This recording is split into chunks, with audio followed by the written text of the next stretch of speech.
moments later.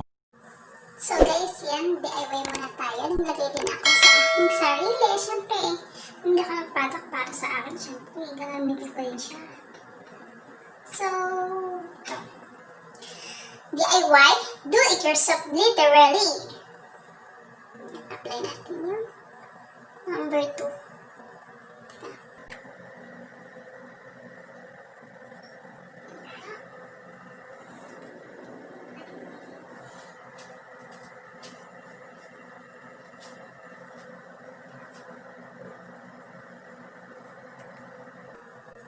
After ko nababad yung perm ng 8 to 12 minutes, ito na yung pangalawa, yung fixation. Mababad ko din siya ng 8 to 12 minutes. So, ano tayo, mahaba yung process natin kasi tig-isang mata, tig-isa. Kasi nga, do it yourself eh. Yan.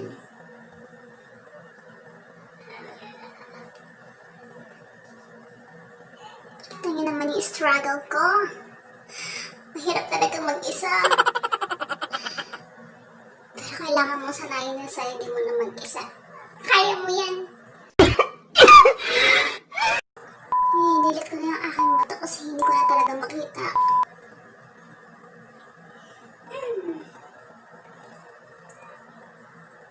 Daddy baby. Daddy baby. Dinami-dami ng aking ginawa.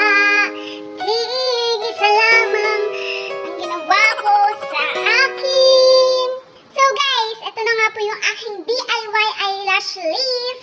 Ipapakita ko na po sa inyo. So, tada! Guys, tingnan nyo naman yung pagka-lift ng aking pilik mata. Pak na pak, pak. Ganun talaga. Straight na straight. Kita nyo naman, kahit na DIY. Nakita nyo naman yung result. Sobrang worth it yung 350 NT ko. Parang sa tingin ko, hindi na ako masyadong gagamit ng curly sa eyelash ko. Kasi nga, tingnan naman kahit pagkatapos mong maligo, kahit di ka na maglagay mag-makeup or mag-ano, ano na siya, parang magiging natural na siya. So, sana, katulad nung sabi sa akin, sa pinagbilang ko, 1 to 2 months daw ang tinapagal nito. And kung makikita nyo guys, dun sa nilagyan ko kanina, naka-roommate ko, ano siya, kung makikita nyo yung difference, mas umeffect sa akin yung pagka-curl ng pilik mata. Kasi nga, yung pilik mata niya, since ever din na napanganak ata siya, hindi po ata siya nag-curl ng kanyang pilik mata. Sobrang baba nung kanyang pilik mata, sobrang straight pababa. Nahirapan ako maglagay ng glue. Pero nung sa akin, dahil madalas na po ako nagka-curl sa aking pilik mata, hindi naman po ako masyadong nahirapan sa paglalagay ng glue. And kahit DIY siya, sa tingin ko, mas effect talaga pagka, yun advice ko nga guys na siguro kung gagamit kayo nito, much better kung madalas kayo nagka-curl para kung maglalagay man kayo ng glue sa inyong pilik mata, is hindi siya ganun kahirap idikit. Kasi yun yung glue yun yung magpapadikit nung sa pad and para malagyan yung perm. Doon talaga yung hinuhulma yung inyong pagka-eyelash lift.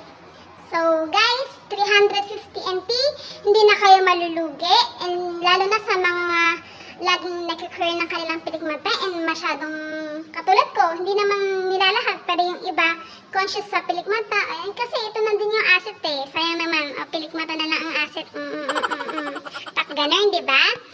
So, sa tingin ko guys, kailangan nyo nang bumali para naman kahit na bagong gising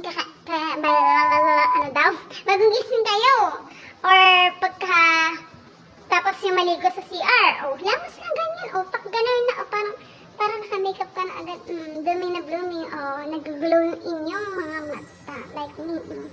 Yan, sana guys, nakatulong sa inyo itong video na ito, and sa mga katulad ko na conscious nga sa pilik mata, ganyan. Effortless lang, isang lagyan mo lang, sana tumagal na ng 1 to 2 months natin to. So, ipapakita ko na lang sa inyo at sasabihin ko na lang sa inyo kung talagang umeffect talaga siya ng 1 to 2 months or kung gaano siya pinatagal. So guys, thank you for watching and hope to see you again in my next video. Bye-bye!